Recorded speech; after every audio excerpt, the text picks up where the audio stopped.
KBS 열린 토론.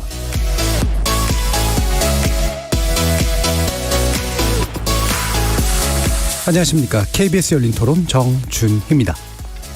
우크라이나가 탈환했다고 그래서 좀 호전됐나 상황이? 그냥 처음보다는 약간 관심이 덜해진 것 같긴 해요. 그냥 우크라이나가 아무래도 좀 먼 나라고 바로 주변에서 일어난 것도 아니고 그래도 전쟁이 수많은 사람들한테 고통을 주는 건 사실이니까 전쟁이 끝났으면 좋겠는 바람이긴 해요. 계속 관심 있게 보고 있죠. 한국 경제도 그쪽이랑 맞물려서 돌아가니까 전체적인 물가 상승, 원자재 값이 너무 오르니까 곡물 가격도 많이 오른다고 하고 환율 쪽에 미치는 영향도 크고 세계적인 분위기가 전쟁으로 좀 불안불안하잖아요. 정전이 되면은 아무래도 안정이 되니까 그만큼 경기라든지 영향을 받겠죠. 애초에 러시아가 전쟁을 일으킨 목적이 본인 나라의 힘을 과시하기 위한 거라고 생각을 했기 때문에 정전협상을 받아들이진 않지 않을까. 어필이 될 때까지는 정전협상을 받아들이진 않을 것 같아요. 너무 장기화되다 보니까는 사실 푸틴이 두 손 두 발 든 것 같아서 더 이상 이슈 신경 안 쓰는 것 같긴 해요. 정전을 하고 이제 협상을 좀 하는 쪽으로 얘기를 해야 어쨌건 두 나라가 둘 다 죽을 순 없으니까 이젠 좀 해야 되지 않을까요?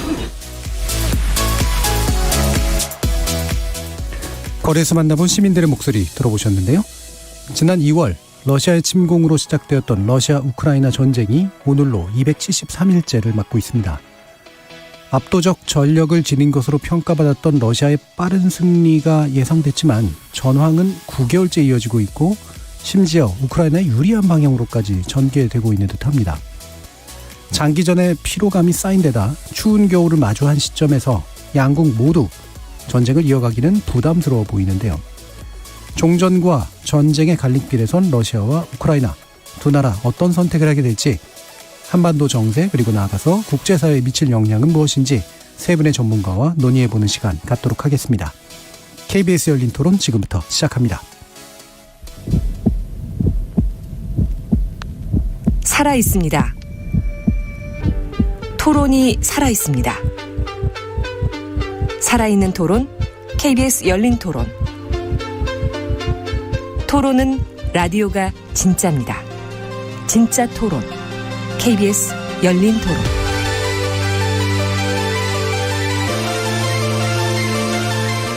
오늘 토론 함께해 주실 세 분의 전문가 소개해드리겠습니다. 두진호 한국국방연구원 연구위원 나오셨습니다. 네, 안녕하십니까.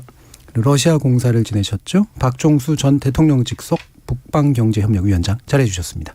예, 안녕하십니까. 엄구호 한양대 국제대학원 교수 나오셨습니다. 예, 안녕하십니까. 저희 열린 토론 문자로 참여하실 분은 샵 9730으로 의견 남겨주시면 됩니다. 단문은 50원, 장문은 100원의 정보 이용료가 붙습니다. KBS 모바일 콩 그리고 유튜브를 통해서 무료로 참여하실 수 있고요. 모바일 콩을 통해서는 보이는 라디오로도 만나실 수 있습니다. 자, 지금 거의 이제 1년이 다 돼가는 그런 전쟁인데 피로감도 상당히 커진 그런 상황이고요. 여러 가지 전세의 전환 같은 것들도 좀 있었던 것 같습니다. 그래서 지금의 주요 전황이 어떤지 두진호 연구위원께서 좀 말씀 주실 수 있을까요? 네, 말씀하신 대로 오늘이 딱 러시아가 우크라이나를 침공한 지 273일이 되었고요. 내일부터는 10개월째로 접어들고 있습니다. 키이우 시간으로 현재 우리 스튜디오에서 보는 시각 기준으로 키이우는 현재 한 12시 23분을 지나고 있고요. 미콜라이오 주지사를 지내고 있는 고려인 출신이죠. 비탈리 김은 헤르손 지역과 미콜라이오 지역의 러시아의 탄도미사일 공격에 대비해서 우선적으로 현재 공습 경보를 예고한 상태입니다. 우크라이나 전역은 지난주부터 이제 본격적으로 영하권에 들어갔고, 이제 굉장히 지금 기온이 좀 이제 영하권으로 들어가면서 이번 사태가 이제 겨울 전쟁으로 본격화 이제 되고 있는 이런 모습입니다. 우크라이나군은 본격적으로 수복 지역을 넓혀가고 있는 상태이고, 현재 개전 초기 그리고 영토를 러시아군에게 많이 빼앗겼을 때 기준으로 해서 50% 정도 수복했다라고 이런 성과를 이제 밝혔고요. 반면에 러시아는 우크라이나에 투사할 수 있는 이제 병력 보충에 굉장히 어려움을 현재 겪고 있는 상황에서 1000km가 넘는 이런 방어 전선을 유지하기가 굉장히 어려운 상태다. 러시아군의 방어 전선은 일부 와해되고 붕괴하고 있다. 이렇게 좀 평가를 해볼 수가 있겠습니다. 현재까지 좀 피해를 상황을 좀 보면 각각 주장하는 이런 기준에 의하면 러시아군이 주장하는 바에 따르면 우크라이나군은 최소 10만 명 이상의 사상자가 발생을 했고요. 또 우크라이나 측에서 주장하는 바에 따르면 러시아군은 오늘 기준으로 약 8만 5천여 명 이상의 사상자가 발생한 것으로 이렇게 볼 수가 있겠습니다. 앞서 제가 러시아군이 병력 보충에 난항을 겪고 있다 이렇게 말씀을 드렸는데 이런 어려움을 극복을 하기 위해서 지난 9월 21일이죠.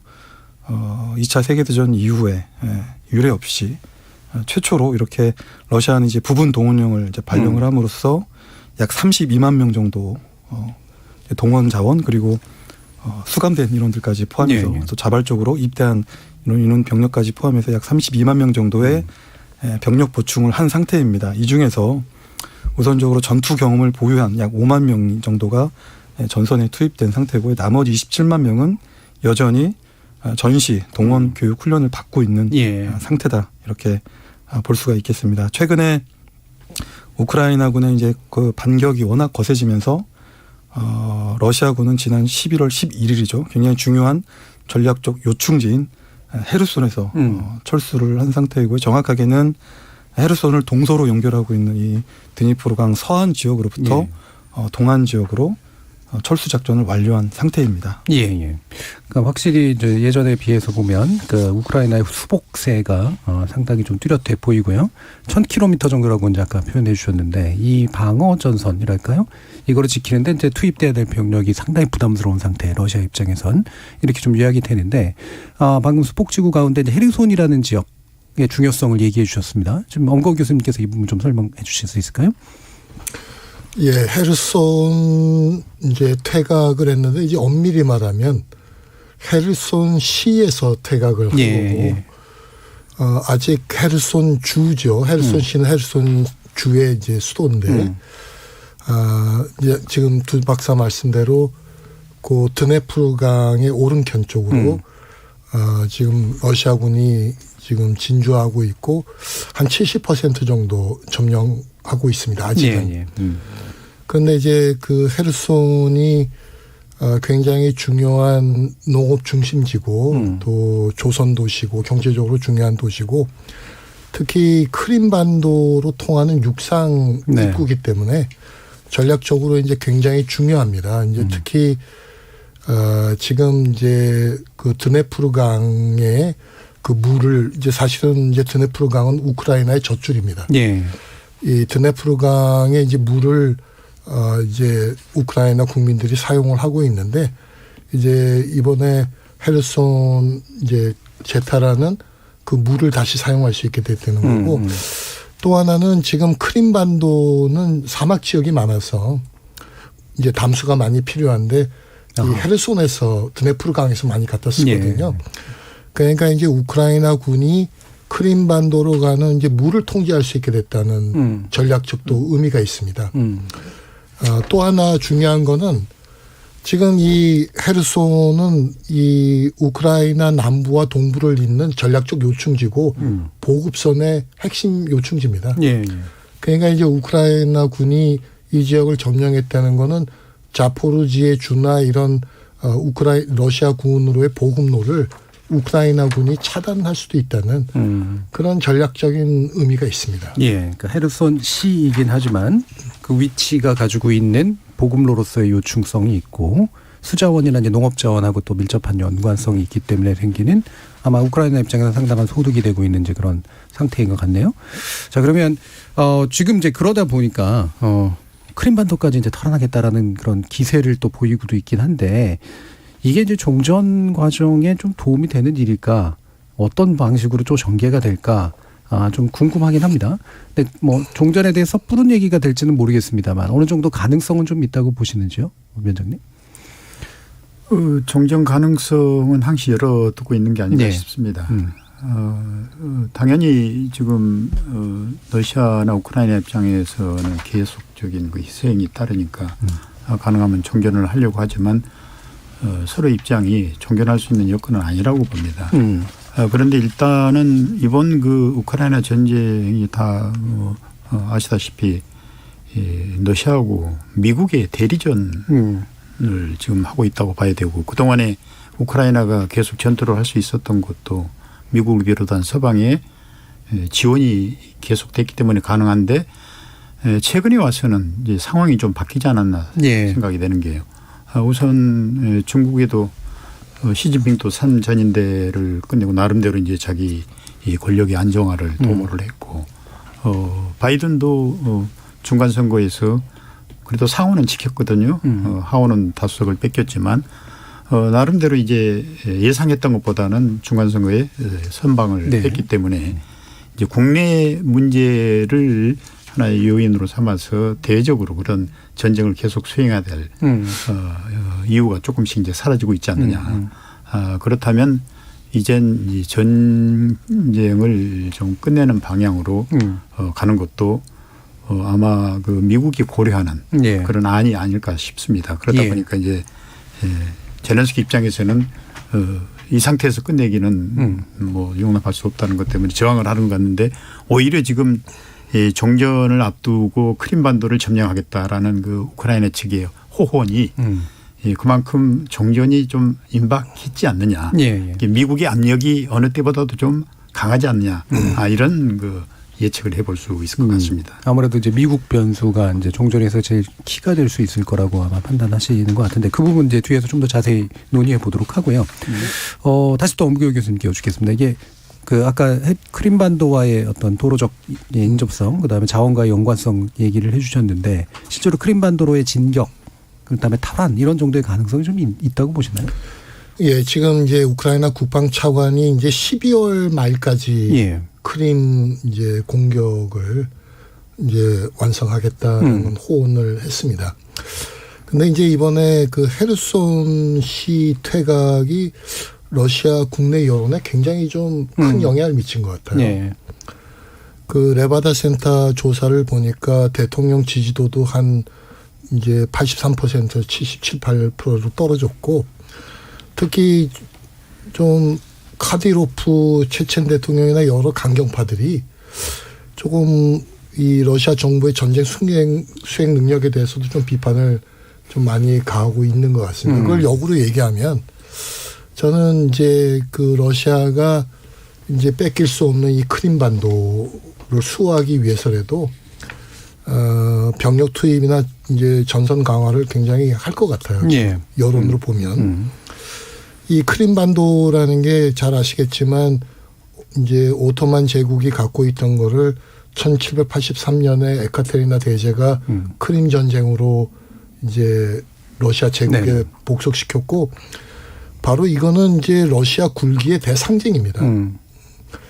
그러니까 이제 1954년에 이제 우크라이나에게 양도하긴 했지만 이 크림반도는 사실은 러시아가 이 역사적으로 우크라이나에 대한 어떤 역사 인식을 또 대변해주는 상징이고 그래서 병합까지 시킨 거 아니겠습니까? 그래서 만약에 크림반도 전쟁에서 만약에 러시아가 퇴각하게 된다면 그건 바로 러시아의 전쟁 패배 인식으로 이어집니다. 그렇겠죠. 네, 그러니까 굉장히 이제 중요한 의미가 있고 따라서 이제 러시아가 그렇게 만만하게 크림 반도를 그렇게 선선히 내놓을 생각은 없을 것 같습니다. 그러니까 상징적인 의미도 있고, 뭐 모든 전선에 다 집중 못하겠지만 적어도 이제 크림은 뺏기지 않으려고 노력을 할 것이다. 자, 그러면 이제 지금의 이제 협상 양국 간의 이제 협상 정도 수준이나 진척도가 어느 정도인지를 한번 살펴보려고 하는데요. 일단 또 흥미롭게도 푸틴 대통령이 직접 젤렌스키 대통령에게 협상 메시지를 전했다고 우크라이나 측이 이제 밝힌 그런 상태죠. 이게 기존과는 좀 다른 어떤 상황이 전개되는 가능성으로 이제 짐작될 수 있을지 두준호 위원님께 부탁드리겠습니다. 그 푸틴 대통령이 여러 채널을 통해서 젤렌스키 대통령에게 평화 협상에 대한 의향을 전했다라고 이렇게 아마 우크라이나 측에서 더더욱 언론을 통해서 여론전을 하고 있는데요.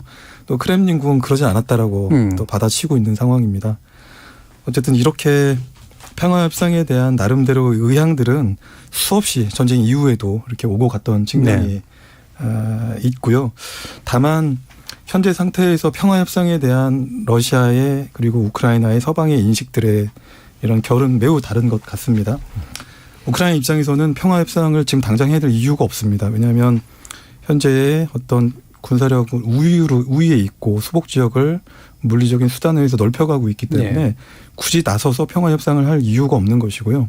또 평화 협상의 전제 조건이 빼앗긴 영토를 다 회복하고 거기에는 또 크림 반도까지 이제 포함이 되고 있기 때문에 원래 1991년 영토가 획정이 될 때, 구소련이 무너지고 획정이 될 때 그 상태로 복원을 하기를 원하는 것입니다. 그 상태가 된 다음에 우리는 평화 협상에 나아갈 수 있다라고 하는 것입니다. 그렇기 때문에 현재 상태에서는 사실상 물리적으로 평화 협상이 재개될 가능성은 매우 어려운 측면이 있는 것입니다. 실제 우크라이나 국민들도 현재 상태에서 평화 협상의 불필요성 여론이 90%에 육박을 하고 있거든요. 이렇게 우크라이나 내부적으로도 이런 여론들이 수렴이 되고 있기 때문에 우크라이나 내부적으로는 평화 협상을 자기하기 어렵다라는 입장이고, 반면에 좀 전에 박정수 위원장님께서 말씀하셨던 것처럼 이제 서방의 입장인데요. 그 결이 일부 달라지고 있습니다. 여러 측면에서 또 책임 있는 당국자는 우크라이나가 러시아를 이길 수 없기 때문에 어떤 합리적인 지점에서는 평화 협상을 재개해야 된다라고 간접적으로 이제 우크라이나를 압박을 하고 있는 상태고요. 또 평화 협상에 대한 조건들은 젤렌스키 대통령이 정해야 된다라고 네. 뒤집어 얘기하면 평화 협상 조건 만들고 때가 되면 나가서 협상을 해라라고 하는데 그것이 이제 미국에서의 중간 선거 이후부터는 조금 더 압박이 좀 강화되는 이런 모습인 상태인 것이죠. 예. 그래서 현재 상태에서는 각각의 입장들이 첨예하게 이렇게 좀 대립을 하고 있기 때문에 당장 평화 협상은 나아가기는 어려운 것이고요. 최근에 젤렌스키 대통령이 종전 조건 10가지에 대해서 네. 얘기를 했다고 하지만 사실은 종전 조건을 지금 이야기할 수 있는 상태는 아니라고 봅니다. 예. 그러니까 뭐 실제로 보면 정확하게 말하면 이제 협상을 원한다는 힌트를 받았음을 인정했다, 이렇게 약간 복잡한 그런 메시지가 좀 있는데요. 결국에는 뭐 어느 쪽이든지 약간 과장하거나 또는 축소하는 면들은 있겠죠. 근데 방금 언급 주신 것처럼 당장 이렇게 종전 생각이 없어 보이는 이제 우크라이나가, 그러니까 하려면 이렇게 하자라면서 협상 조건을 내걸었다는데 이제 그게 실현 가능성이 굉장히 좀 떨어져 보이는 그런 내용인 것 같아요. 박 위원장님 그 부분 좀 말씀 주실까요?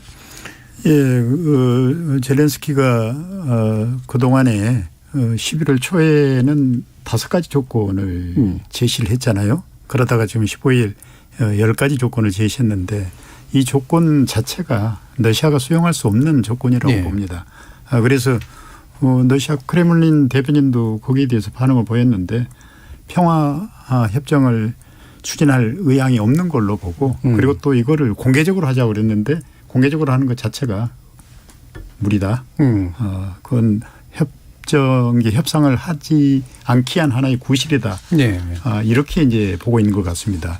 근데 이와 관련해서 저는 그 헤르손시 러시아군이 철수하는 거 이거는 좀 더 지켜봐야 되지 않느냐. 지금 현재로서는 외형적으로는 우크라이나군이 공세를 취하고 러시아군이 태가가는 걸로 이렇게 보고 있는데 또 다른 그 주장들이 좀 제기되고 있는 것 중에 하나가 지금 총사령관이 수로비킨 아니에요?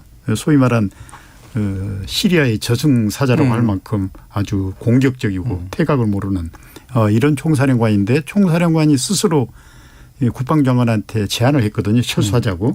철수한 그 배경을 또 우크라이나 언론에서도 분석한 게 있더라고요. 한 3가지로 보는데 이거는 러시아가 작전상 필요해서 후퇴한 거다.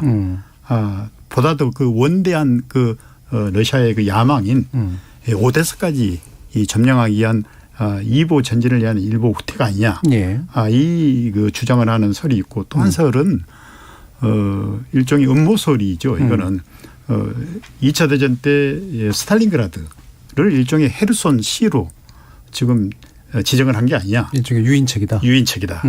그렇게 보는 또 시각이 있고 이제 마지막 3번째가 합의설이죠. 지금 서방을 중심으로 계속 지금 종전을 하라는 그런 압력에 따르는, 그리고 러시아가 뭔가 그래도 우크라이나 측에 명분을 줘야 되지 않느냐. 명분 줄 수 있는 게 그래도 헤르손 시라도 양보를 하고 태각하는 거. 또 어차피 이 강을 넘어서 러시아가 그걸 방어를 하기에는 여러 가지 또 군사적인 어려움도 있고 뭐 이런 그 3가지 설을 얘기를 하더라고요. 그렇다 보면 좀 더 전쟁의 양상을 지켜봐야지 과연 그러면 수로비킨이 그렇게 쉽게 물러날 사람이 아닌데 물러나서 태각한 이유가 뭐냐는 얘기죠.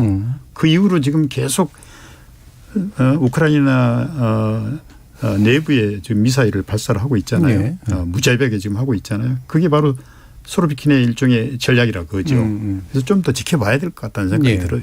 뭐 헤르손이 이제 완전히 이제 결정된 상황으로 판단할 수는 없다. 이런 설들이 지금 세 가지를 얘기하셨는데 혹시라도 뭐 이 부분 언급하실 부분 있으실까요? 예, 헤르손시가 사실상 완전히 파괴됐습니다. 예. 도시 기능이 지금 이제 전기도 안 들어오고 특히 이제 추운 겨울이 다가오기 때문에 지금 이제 잘못하면 이제 시민들이 얼어 죽을 판인데 그래서 지금 이제 우크라이나 정부도 헤르손시의 이제 주민들을 지금 이제 퇴거하라고 지금 이제 유도를 하고 있습니다. 그러니까 이제 이번에 그 헤르손시를 이제 포기하게 된 여러 요인 중에 이제 러시아 군도 이제 겨울 전쟁에 대비해서 그런 완전히 인프라가 파괴된 도시 내부에 좀 상주하기가 어려운 점도 있어는 보입니다.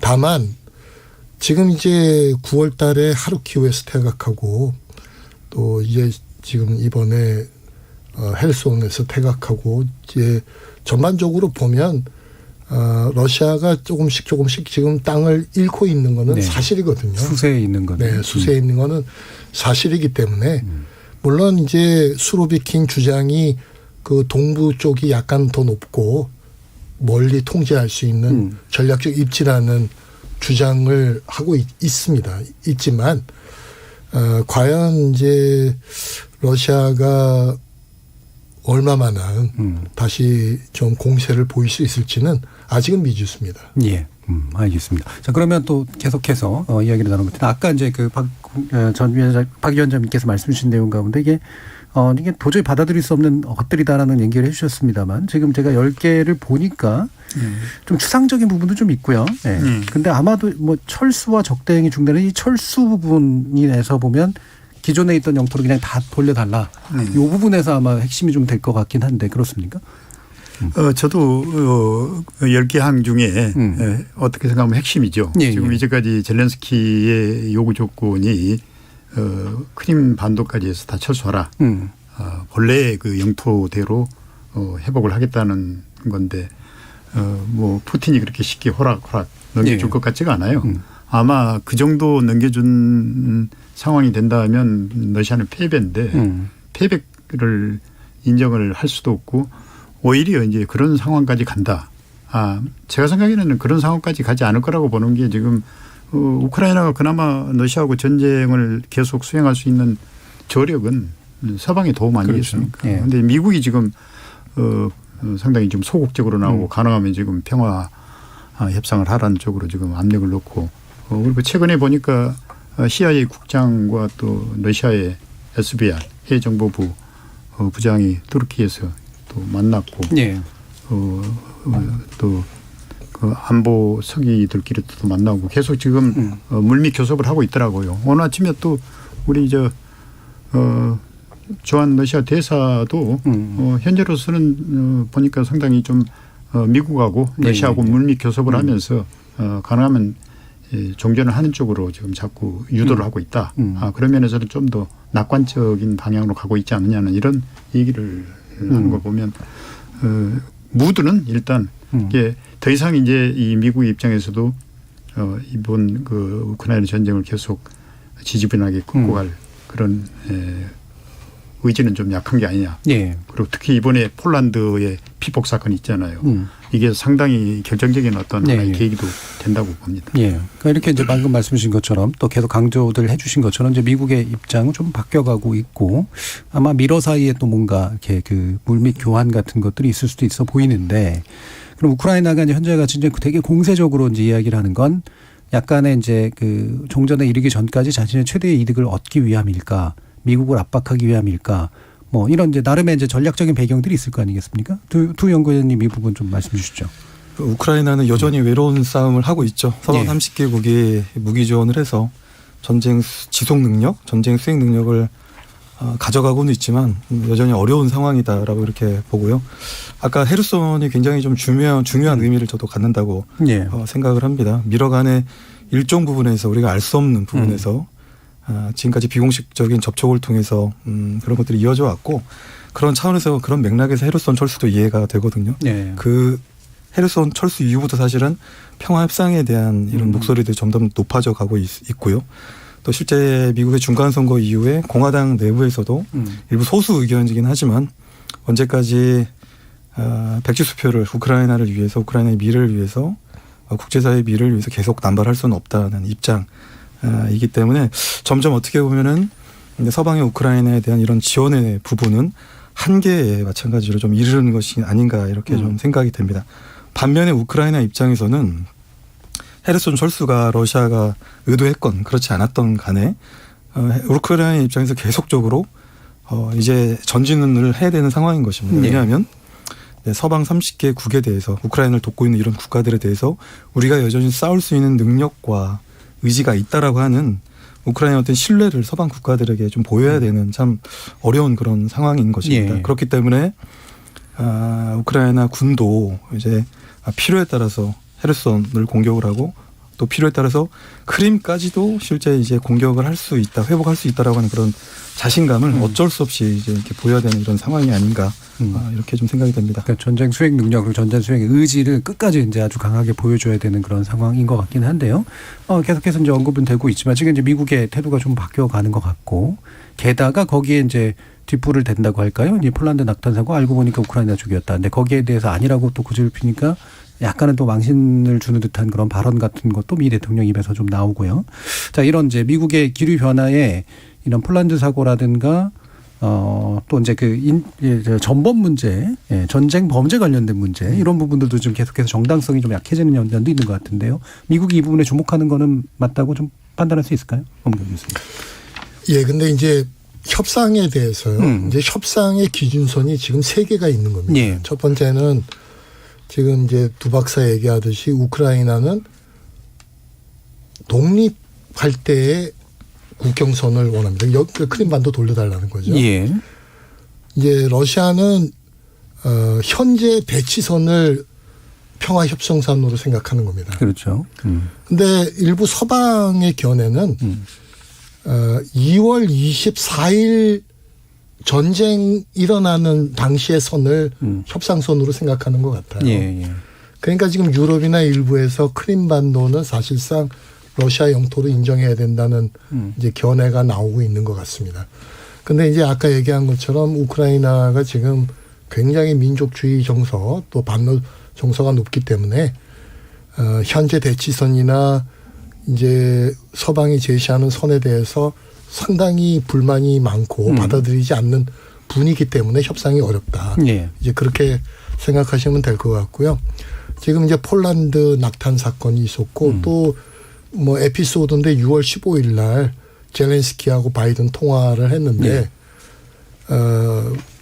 바이든 대통령이 추가로 10억 달러 지원하겠다 했는데 감사하다는 말도 없이 추가로 이러이러한 무기를 더 보내달라. 예. 그렇게 했더니 바이든이 화를 내면서 우선 땡큐를 해야 되지 않느냐. 예. 그래서 좀 이제 불만이 표시됐다. 뭐 그런 의견도 있고 또 아까 얘기 나왔는데 이제 공화당에서 이제 좀 무기 지원 줄이고 협상 방향으로 좀 바이든 정부가 가야 된다는 의견도 나오고는 있는 것 같습니다. 근데 저희가 이제 예상을 하기에는 이제 11월 8일 중간 선거가 끝나고 나면 이제 아마 공화당이 이기고 그런 이제 분위기 속에서 미국도 좀 무기 지원을 줄이고 협상에 좀 적극적으로 나서지 않을까. 그래서 저희가 지난 이제 11월 16일 발리 G20를 미러 정상회담이 가능할 것으로 그렇게 이제 기대를 했는데 이제 되질 않았습니다. 또 이번 중간 선거에서 사실 바이든이 상당히 선전하면서 이제 바이든의 외교적 입지가 줄어들 거라는 그런 예상이 일부 또 조금 수정되고 있어서 게다가 이제 우크라이나 군이 상당히 선전하고 있거든요. 예. 이런 분위기 속에서 미국이나 이제 서방이 당장 무기전을 줄이겠다고 하기도 조금 어려운 분위기가 된 게 사실입니다. 지금 분위기가. 그래서 이제 그런 여러 가지를 볼 때 미국이나 이제 뭐 독일, 프랑스 이런 유럽 국가들이 이번 전쟁을 좀 협상의 분위기로 가져가겠다는 그런 생각이 있는 건 분명해 보여요. 예. 다만 그 평화 협상이 스무스하게 열리고 또 협상이 합의에 이를 수 있을까? 그거는 여전히 불확실하고 저는 오히려 아직까지는 전쟁이 상당히 지속될 가능성이 예. 아직은 크다. 이제 그렇게 생각합니다. 예, 양쪽에 이제 우크라이나, 러시아가 서로 이제 기본선이라고 생각하는 것의 차이가 워낙 크기 때문에 그리고 이제 협상안을 받아들일 만한 상태가 또 아니기 때문에 또 우크라이나도 공세에 있기도 하고요. 가능성은 좀 그렇게까지 높지 않지만 어쨌든 국제사회 분위기는 그걸 자꾸 만들려고 할 것 같은데 두준호 위원님께서 보시기에는 어떤 수단들이 동원될 것 같으세요? 만약에 그런 평화 분위기를 만들려면. 그래서 이제 수단에 앞서가지고 예. 좀 더 바라봐야 될 것이 어쨌든 우크라이나도 서방의 도움을 받고는 있지만 또 나름대로 불신의 벽도 커지는 것이 좀 사실인 것 예. 같습니다. 그러니까 믿을 건 역시 결사항전 의지와 스스로 이제 무기를 받아서 이런 방위력을 바탕으로 해서 영토를 스스로 회복하는 것 이런 네. 좀 판단들이 최근에 좀 많이 이렇게 좀 높아진 게 아닌가 싶고요. 그 공교롭게도 우크라이나 입장에서도 내년에 2023년에 총선이 예정이 되어 있고 또 2024년에 러시아와 우크라이나가 비슷한 시기에 또 대선이 예정이 되어 예. 있습니다. 최근에 젤렌스키 대통령의 지지율이 한 70% 이제 비공식 집계이긴 하지만 70% 밑에서 이렇게 형성이 되고 있어요. 그래서 개전 전에는 20% 있다가 러시아가 침공하고 나서는 이제 90%까지 이렇게 올랐다가 최근에 다시 이렇게 좀 조정되는 이런 이제 좀 모습이 좀 보이고 있는 것입니다. 예. 그렇다 보니까 최대의 성과를 해야 되는 이제 이런 부담감을 계속 좀 가지고 있는 것으로 좀 보이고요. 이제 우크라이나 내부에서도 일종의 이제 공안 정국이 좀 강화되고 있는 것이 아니냐. 그래서 뭐 스파이, 그러니까 러시아에 충성하고 있는 그런 스파이들을 대거 색출을 하고 있고 주요 공직자들도 이렇게 좀 교체를 해 나가면서 젤렌스키 측근 이런 세력들을 좀 강화해 나가는 또 이제 우리가 잘 드러나지는 않지만 언론에 예. 이렇게 현지 언론들을 봤을 때 그런 모습들이 좀 많이 이제 보여지고 있는 일종의 좀 불안감도 이렇게 좀 보이고 있는 점도 좀 관심을 좀 가질 필요가 있겠고요. 예. 그렇기 때문에 러시아가 약화했을 때 최대의 성과를 가져가야 됩니다. 반면에 러시아는 한 손에는 평화 협상의 필요성과 정당성을 강조를 하고 또 미국과 비공식 공식적인 대화를 이어가고 있는 것이고요. 또 한 가지는 동원, 훈련, 교육, 전시 교육을 또 시간을 굉장히 길게 가지고 가고 있는 것이죠. 예. 겨울 동안에는 이 전선을 이 상태로 유지하고자 하는 것입니다. 더 이상의 전진도 없이 후퇴도 없이 헤르손을 일부 내줌으로써 유인책을 주고 보상적 수단을 주되 러시아의 이런 동원 효과가 발휘될 때 아마 그 시점은 겨울이 끝나갈 때쯤 예. 1년 전 그때에서 아마 봄에 춘계 대공세를 러시아가 준비하는 게 아닌가 이렇게 생각이 되고요. 예. 예. 우크라이나도 이 지점을 아주 잘 이해하고 있어서 러시아를 그리고 일부 서방의 이런 것 평화 협상에 대한 그런 것들에 대해 신뢰하지 않는 것입니다. 그러면 이제 뭐 주변이나 미국이나 서방들이 분위기는 잔뜩 만들려고 해도 결국 전쟁 당사국들은 나름대로 보관들을 가지고 지금 향후에 더 큰 공세로 부딪힐 가능성도 있다고 판단이 되네요. 어떻습니까? 예, 아까 수단 말씀을 하셨는데 이제 우리가 이제 서방이 그래도 협상을 좀 해야 되겠다 하는 의견이 나온 시점을 보면 러시아 핵무기 공격 위험 고조가 되면서 그렇죠. 이게 잘못하면 어마어마한 재앙으로 갈 수 있겠다는 그런 위험성을 서방이 인식하면서부터거든요. 예.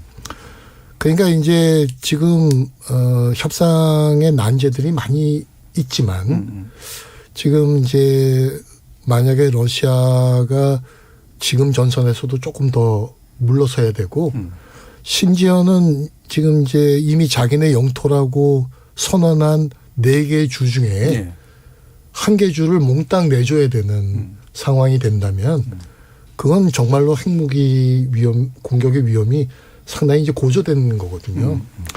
그래서 제가 아까 그 우리 박종수 위원장도 말씀을 하셨는데 지금 이제 여러 지금 통로로 알아보면 미러 간에 지금 이 문제 때문에 소통이 시작된 거거든요. 예.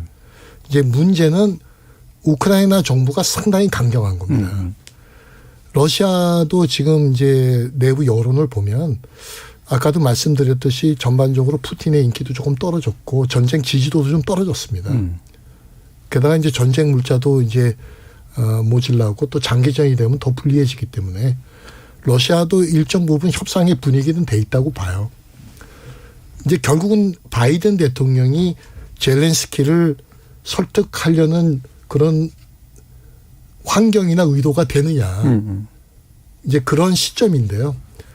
지금은 아닌 것 같습니다. 지금은 네. 아닌 것 같고 이제 겨울에는 이제 전쟁 속도가 느려질 거기 때문에 이제 겨울을 지나면서 이제 물밑 접촉이 더 되고 저도 내년 이른 봄쯤에 이제 결국은 미국의 의지에 따라서 이제 협상이 가능하다. 연내는 조금 힘들다 그렇게 생각합니다. 예. 방금 그 서방이 이제 이 전쟁에 대해서 좀 끝내겠다라는 생각을 하게 된 계기였던 이제 핵무기 사용 가능성 문제가 또 말씀을 주셔가지고요. 지금 이제 원전 공격도 일부 있었는데 또 러시아는 또 핵무기를 고려 수단으로 하지 않는 듯한 또 발언을 일부 하기도 해서 이 부분에 대한 좀 언급 좀 부탁드리겠습니다. 어떻습니까, 박 위원장? 지금 미국이 가능하면 종전적으로 유도를 하는 그 배경 중에 또 하나가 예. 헌터 바이든의 해외 금융 비리 있잖아요.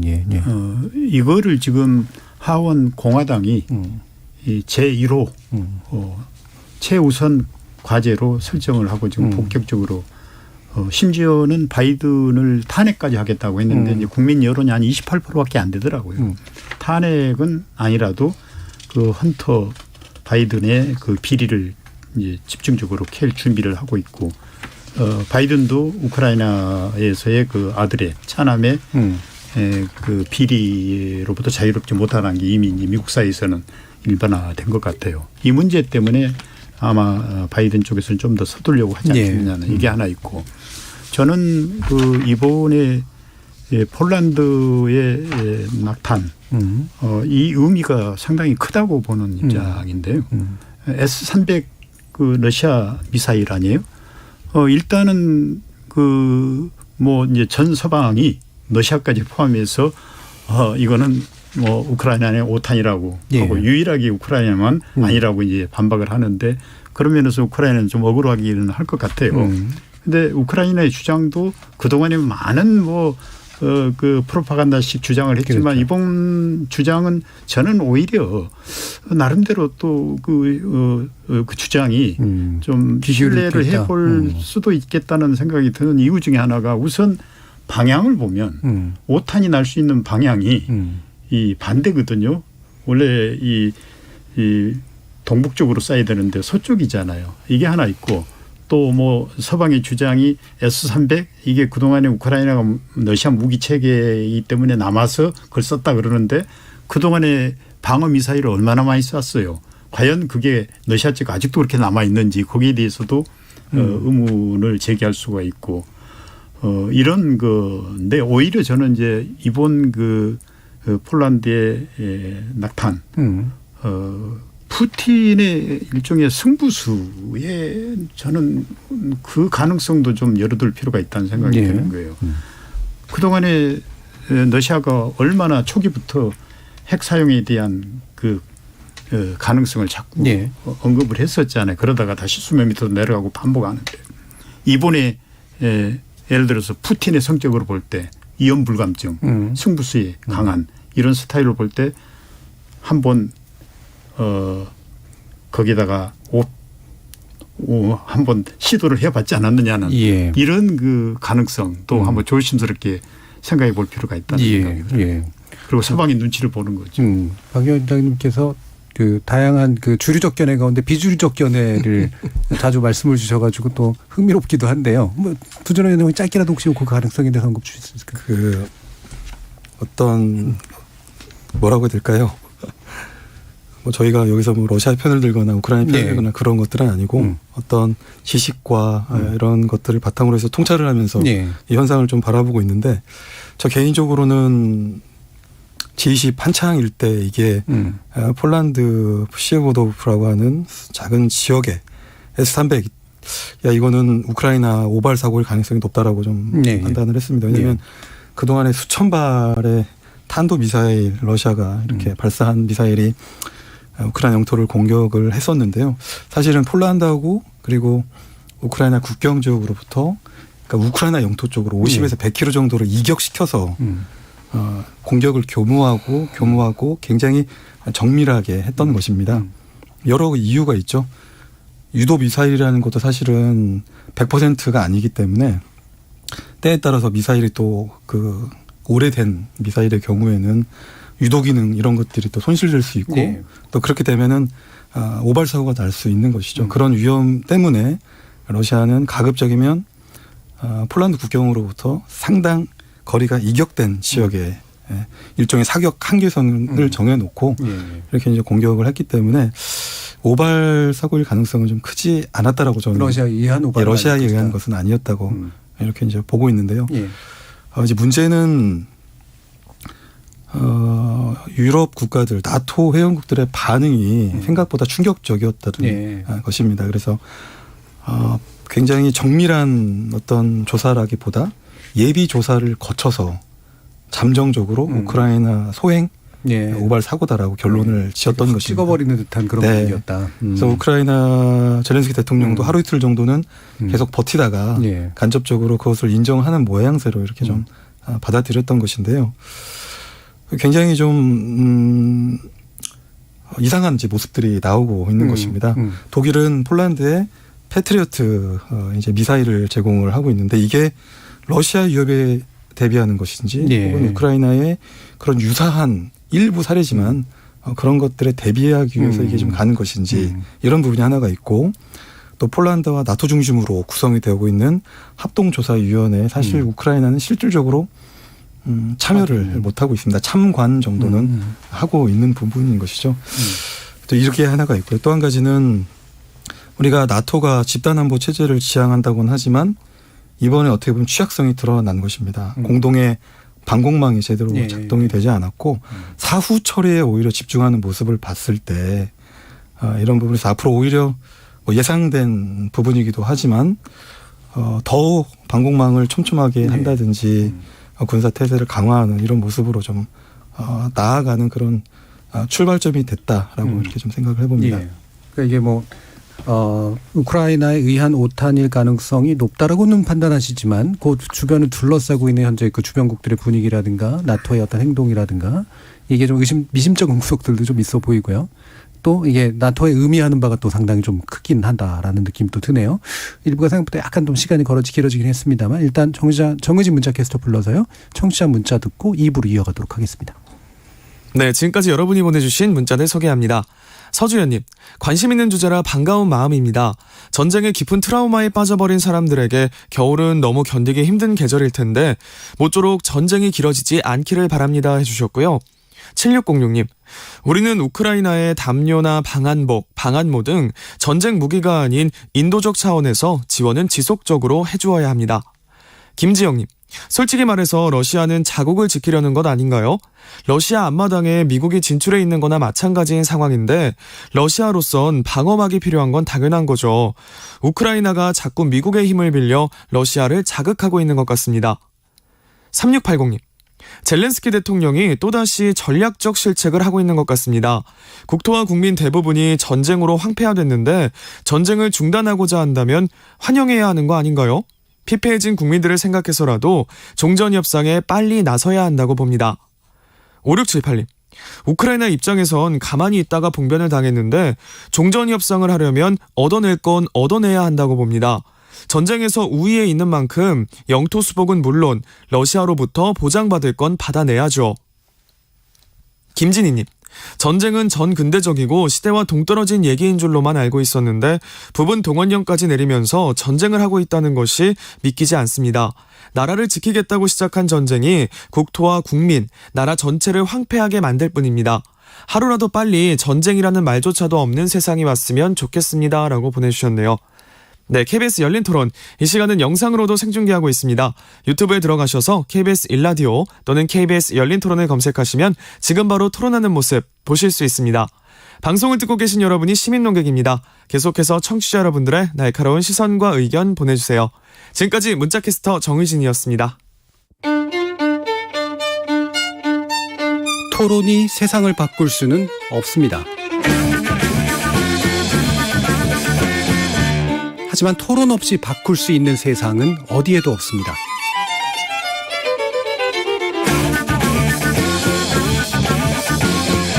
세상의 선한 변화를 갈망하는 당신. 정답이 아니라 질문의 힘을 믿는 당신. 우리 KBS 열린 토론에서 만납시다.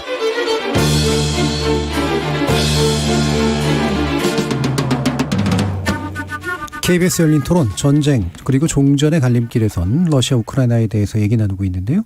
박종수 전 북방경제협력위원장, 엄구호 한양대 국제대학원 교수, 두진호 한국국방연구원 연구위원, 이렇게 세 분의 전문가와 함께하고 있습니다. 자, 지금 겨울에 관련된 이야기 아까 앞에서 말씀 주실 때 얘기로 들어보면 러시아는 일단 한 발쪽 빠져서 겨울이 지나고 난 다음에 공세를 대비하는 식으로 병력을 좀 더 보충하고 강화하려고 하는 태도를 보이는 것 같고요. 우크라이나는 지금의 이제 공세의 기운을 좀 더 이어가려고 하는 그런 모습으로 이제 있는 것 같은데, 이게 이제 겨울에 어떤 방식으로 그러면 나타날까 좀 더 궁금하긴 합니다. 엄구호 교수님 좀 말씀 주실까요? 네, 요새 나토가 우크라이나 군의 월동 장비를 상당히 많이 제공하고 있다고 합니다. 또 서구 주장에 의하면 이제 러시아가 여러 이제 전쟁 물자가 어려워지면서 이제 러시아 군의 이제 그 월동 장비가 상당히 이제 부족하다는 의견도 있습니다. 그래서 전반적으로는 이제 겨울 전쟁이 우크라이나한테 좀 유리할 거라고 이제 서구는 생각하는 것 같습니다. 근데 이제 이 지역이 아마 영하 20도까지 내려가는 지역이기 때문에 이제 저의 생각에는 전체적으로 보면 겨울에는 역시 이제 전쟁이 조금 속도가 느려지면서 소강 상태로 갈 가능성이 크고요. 또 하나는 이제 그 러시아가 이제 그 겨울 전쟁의 그 장갑차 이점을 상당히 갖고 있었는데 그 초기 전쟁에서 장갑차 손실이 굉장히 컸었기 때문에 겨울 전쟁의 주요 수단도 조금 많이 이제 부족해졌기 때문에 저는 전반적으로 이제 겨울 동안에 이제 전력 보강 또 이제 지금 배치가 이제 거의 마무리돼 가고 있기 때문에 또 새로운 이제 물자 정비, 이제 러시아는 좀 그런데 수세적인 걸 하면서 가급적 전선이 뒤로 밀리지 않도록 이제 그런 노력을 할 것 같고요. 이제 우크라이나는 이제 헤르손시 이제 다시 돌려받은 다음에는 지금 굉장히 의욕적인 지금 이제 전쟁 의지를 보이고 있기 때문에 아마 이제 좀 새로운 공세, 특히 크림반도 공격 같은 것을 준비할 가능성이 있어 보입니다. 예. 그럼 두진호 박사님은 또 어떻게 보시나요? 그 아까 말씀드렸던 대로 이번 헤르손 철수가 갖는 의미가 매우 컸습니다. 그런데 사실상 러시아는 많은 여러 정황들을 봤을 때 계획된 철수 작전이고 또 나름대로 기만 작전을 이 남쪽 서쪽이죠. 전체 그들이 점령하고 있는 서쪽의 끝단에서 이렇게 기만 작전을 하고 있고요. 저기 또 북쪽으로 올라가면 또 벨라루스에는 한 10,000명 정도 러시아군이 투사가 돼서 전체 전선에서 봤을 때 돈바스 지역 그리고 남부 지역에 집중되어 있는 일종의 우크라이나 군사력의 압력을 빼기 위한 한편의 묘수를 이렇게 좀 뒀다, 이렇게 좀 보여집니다. 그래서 끝과 끝선에서 일종의 러시아 나름대로 이제 기만 작전을 하면서 시간을 벌고 있는 것입니다. 그리고 엄 교수님 말씀하신 대로 글쎄요, 저는 이제 우크라이나가 지금 위험한 것 중에 하나가 이 공격 기세를 잘못 활용하는 것이라고 봅니다. 특히 크림으로 진입하기 위해서는 불가피하게 드니프로강 도하 작전을 시도해야 된다는 게 하나가 있고요. 또 한 가지는 지금 11월 중순에 킴부른 반도라고 해서 크림 지역으로부터 한 100km 이상 이격되어 있는 돌출부를 우크라이나가 나름대로 상륙 작전을 통해서 장악을 했습니다. 해상 교두보 또 해상 거점, 그래서 지상과 연결될 수 있는 이 지점을 잘 점령을 한 것인데요. 결국 이 모습들을 연결해서 잘 따지고 보면 크림 지역으로 들어가기 위한 일종의 여건을 계속 만들어 나가는 모습으로 보입니다. 그런데 물론 우크라이나가 잘 싸워서 이렇게 점령 지역을 넓혀가는 것일 수도 있지만 헤르손이라고 하는 굉장히 중요한 지역을 러시아가 감수할 위협에도 불구하고 내주면서까지 지금 크림이 가까워지고 있는데 우크라이나군에게 내줬다는 건 러시아군도 굉장히 이 부분에 있어서는 정교하게 계획된 부분이 있는 것입니다. 예.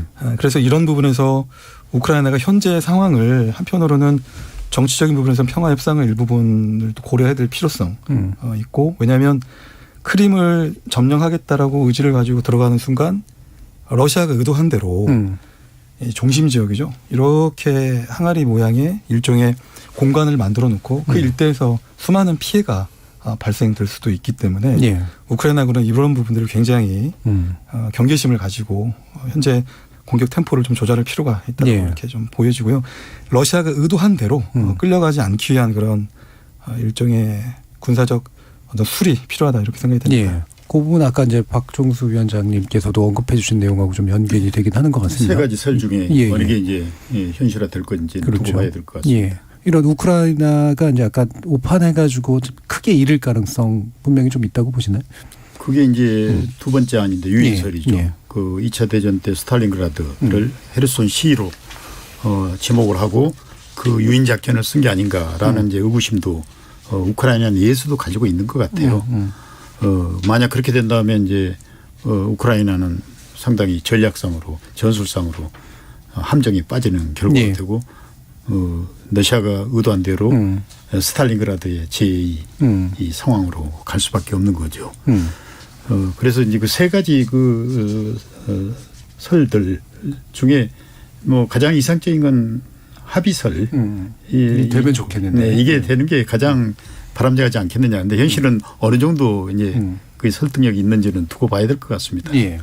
자, 이번에 이제 겨울이 뭐 양측에게도 곤란하기도 하지만 좀 유럽은 더 추울 것 같은 그런 상태죠. 에너지 값은 뭐 장난이 아니게 이제 오르고 있고요. 우리나라도 물론 영향을 받고 있기도 합니다만, 유럽의 입장에서 이번 겨울을 어떻게 좀 이렇게 맞게 될 것 같으신지 엄구 교수님 말씀해 주시죠. 이제 사실 이제 유럽이 굉장히 대러 제재에 열심히 나섰는데, 네. 뭐 제재의 역설이랄까, 러시아 경제보다도 유럽 경제가 좀 그렇죠. 더 어려움을 겪는 양상을 보이고 있는 것 같습니다.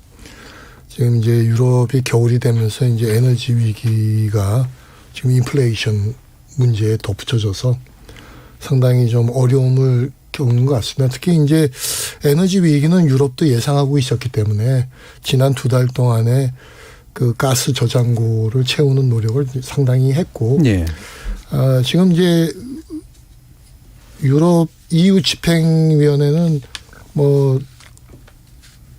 공급이 어느 정도 이루어졌다. 네. 그런 자평도 하고 있습니다. 또 한편으로는 지금 이제 부유식 터미널이라고 예, 하는데요. 이제 미국에 이제 LNG가 오면 그거를 이제 터미널 만들려면 너무 오래 걸리니까 해상에다가 예.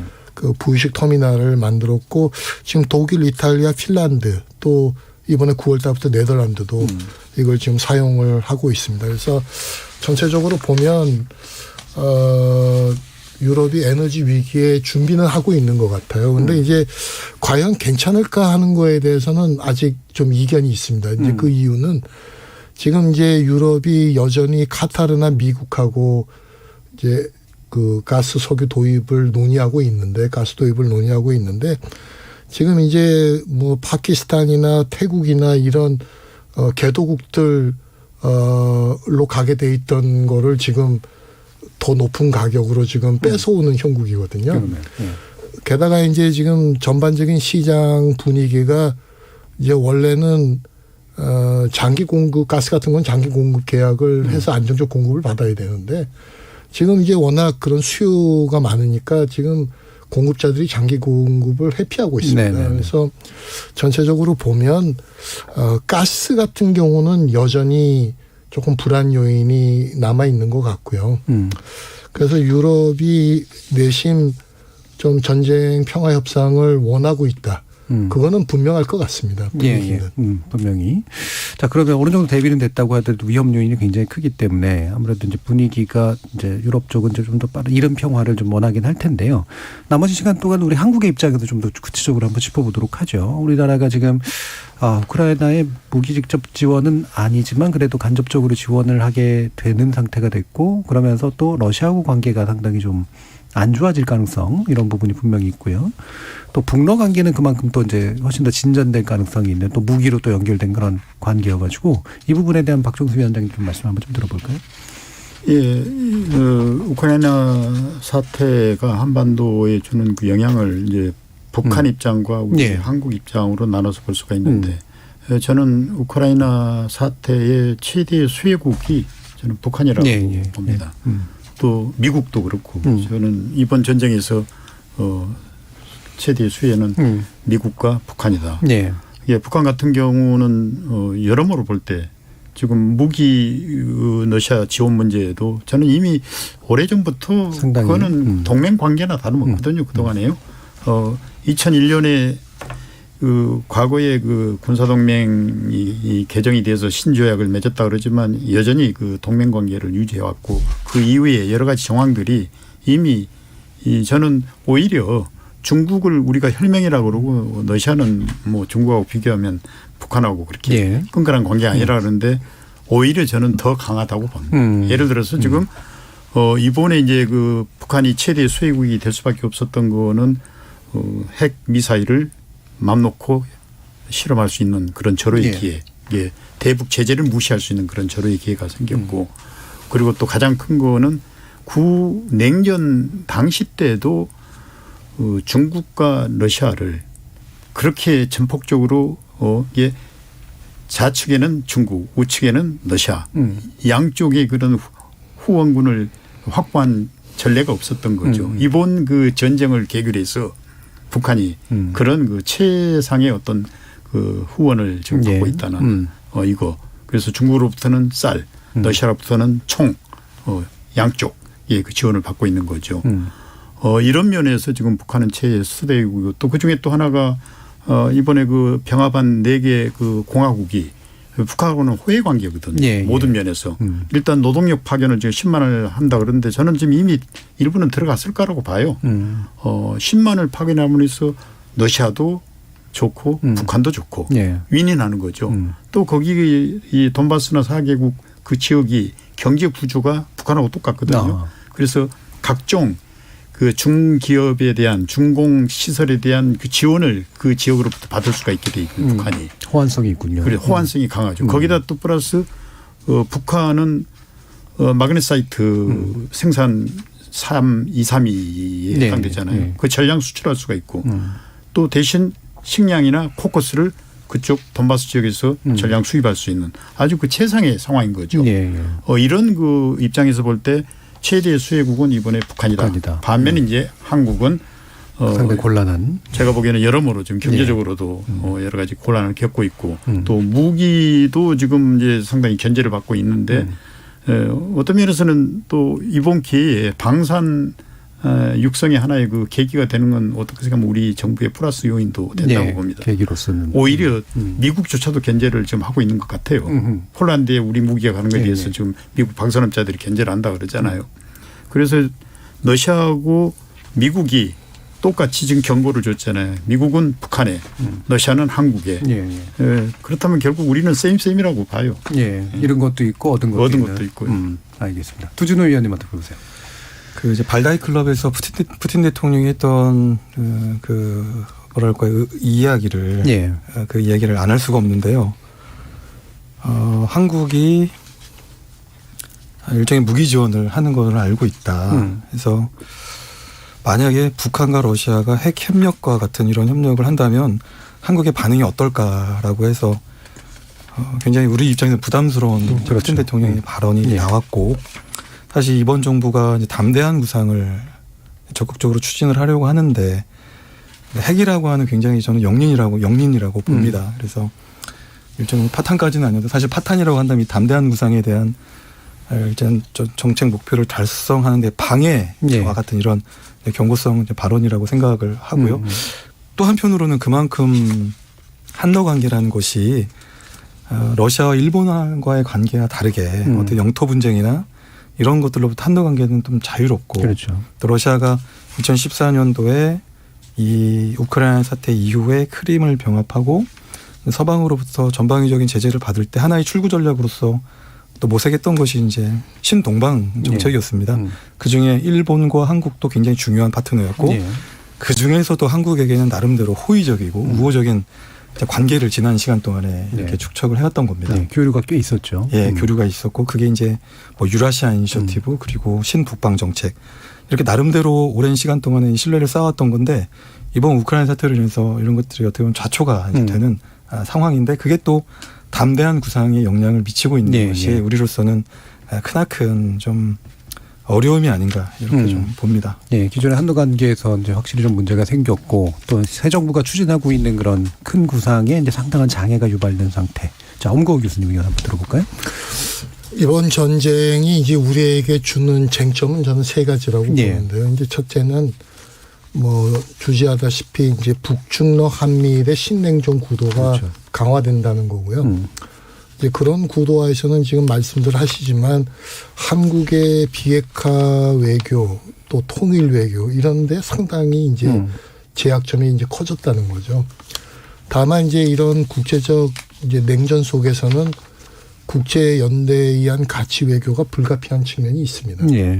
그렇기 때문에 더더욱 한국으로는 이제 외교의 짐이 크다. 이제 두 번째는 이제 핵 문제 확장 억지에 우리 신뢰성 문제가 생긴 것 같아요. 이제 우크라이나 이번 전쟁에서 결국은 러시아가 이제 핵으로 위협했을 때 우크라이나는 물론이고 이제 미국이나 서방도 그거에 확실하게 대응할 수 있는 억지력이 있느냐에 의문이 생긴 문제거든요.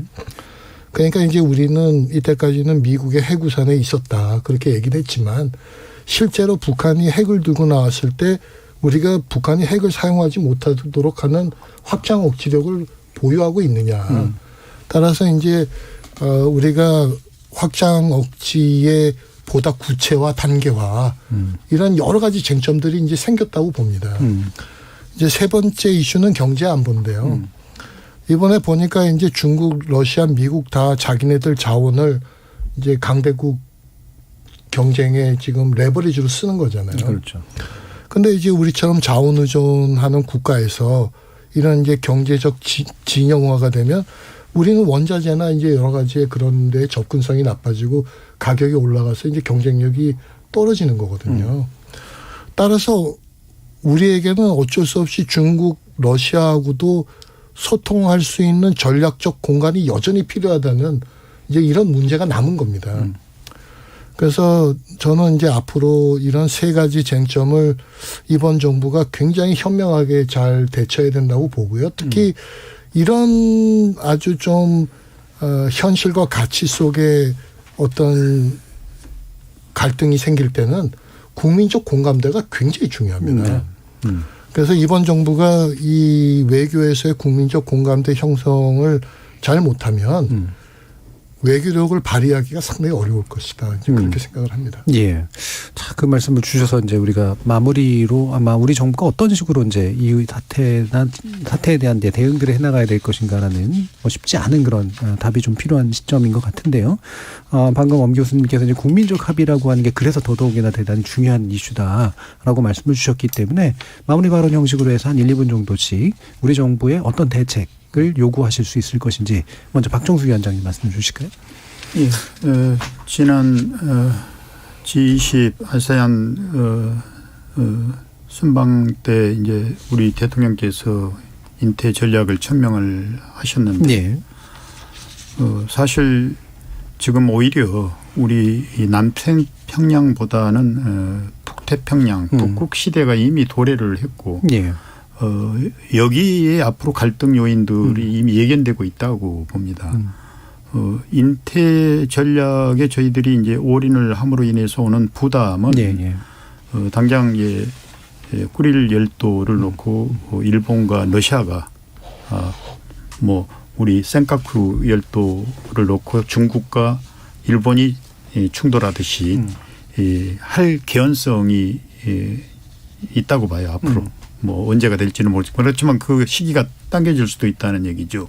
그리고 이번 계기에 이제 북중러가 아주 찰떡 공조를 하고 있는 이런 상황에서 그러면 북태평양 북극 시대로 가는 그 과정에서 오는 우리의 그 앞으로의 미래의 전략 이거를 지금부터 준비를 안 하면 오히려 더 그 부담 요인이 될 수가 있다는 그런 그 우려가 따른 거죠. 그래서 인태 전략을 우리 정부가 지금 천명을 했지만 거기에 못지않게 지금 북방 쪽도 관리를 해야지 만약 관리를 못했을 때 오는 부담은 한꺼번에 저희들이 가져야 된다는 그런 우려가 있습니다. 예, 국방 전략 그리고 북태평양 전략에 상당한 또 역점을 드려야 된다라고 하는 그런 주문해 주셨네요.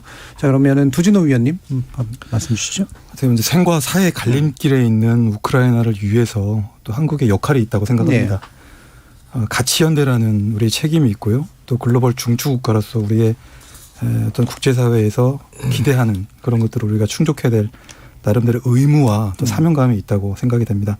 그런 차원에서 어쨌든 명분 없는 전쟁을 일으키고 또 불법적으로 침공한 러시아에 대해서 우리 정부가 대러 제재하는 건 이제 맞는 상황입니다. 다만 현실 인식은 정확해야 된다라고 생각이 되는데요.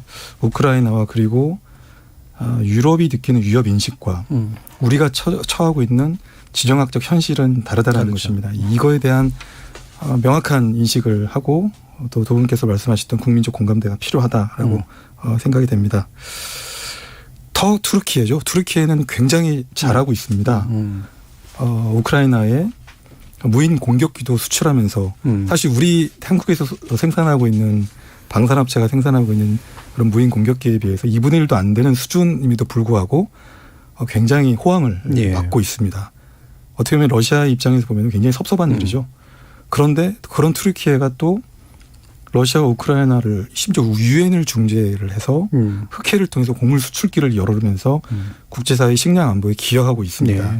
굉장히 현실 인식을 잘하고 있는 부분들은 우리가 좀 배울 필요가 있다. 그래서 앞서 말씀드렸던 그런 인식 바탕하에 우리는 우리의 국익을 위해서 필요한 부분에서는 러시아와의 이런 채널을 닫지 말고 한러 관계의 안정적 관리가 필요하다 이렇게 생각이 듭니다. 가치 연대 명확히 하되 그래도 틈에서 우리가 찾아야 될 것들에 대한 강조해 주셨네요. 엄 교수님 1분 부탁드리겠습니다. 네.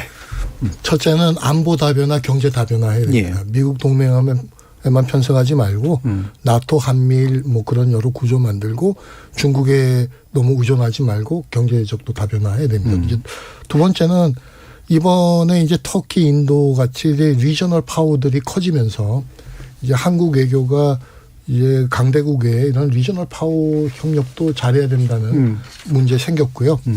이제 세 번째는 한미 동맹의 구체화가 필요해졌습니다. 아까 말씀드린 대로 이제 억지력의 보장 강화를 구체적으로 어떻게 할 거냐 이게 정부의 과제로 남았다고 보고요. 제가 마지막으로 이번 우크라이나 전쟁 해석 전쟁입니다. 무슨 말이냐면 굉장히 뭐 러시아도 국익 있고 아까 그런 의견도 나오던데 국익에 따른 행동이다 하는 현실주의적 시각도 있고 그래도 인류 보편적 가치가 있는 자유주의적 시각이 있는데 제가 말씀드리고 싶은 거는 현실주의적 시각은 설명력은 높지만 우리같이 중간국들은 강대국 논리에 빠지지 않도록 자유주의적 시각을 잘 가져야 된다. 굉장히 의미 있는 말씀 주신 것 같습니다.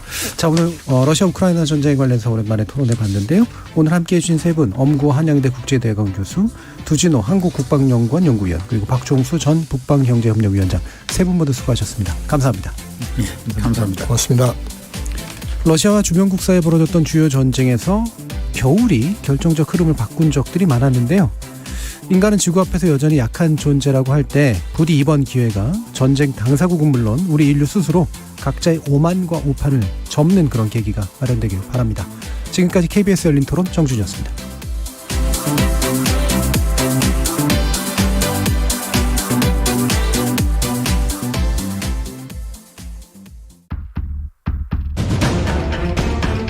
갑자기 쓰러진 심정지 환자. 심정지 환자의 골든타임은 4분. 심폐소생술은 이렇게 시행합니다. 먼저 환자의 어깨를 두드리며 여보세요, 괜찮으세요를 외치며 환자의 반응을 확인합니다. 환자의 반응이 없으면 구체적으로